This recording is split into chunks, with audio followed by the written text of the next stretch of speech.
एबे जेल चारिकांत भितरे विधायक प्रदीप पाणिग्राही मिंची मिंची अंधार रे कटिछि द्वितीय राति। जनविरोधी कार्यकलाप पई से एबे काटुछंती बंदी जीवन। किंतु गोपालपुर विधायकों नहीं बाहर चर्चा अनेक। प्रदीप को कुआडे जेल भितर दिया जाउछि राजकीय सेवा। एने जोरदार चर्चा बाहर उछुली पड़ुछि।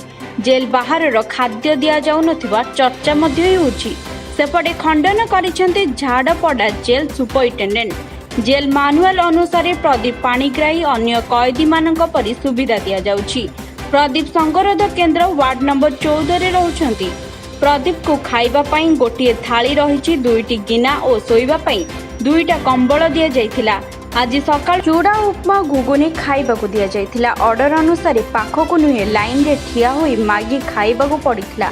आज 11:30 बेलकु लंच मध्य करबा को दिया जाइछि। ब्यूरो रिपोर्ट प्रो न्यूज प्रतिदिन ओडिशा। सबुदिन सब समय सब परिस्थिति रे आमे थिबु आपनक सहित। प्रो न्यूज प्रतिदिन ओडिशा देखिया पई लाइक शेयर एंड सब्सक्राइब करंतु।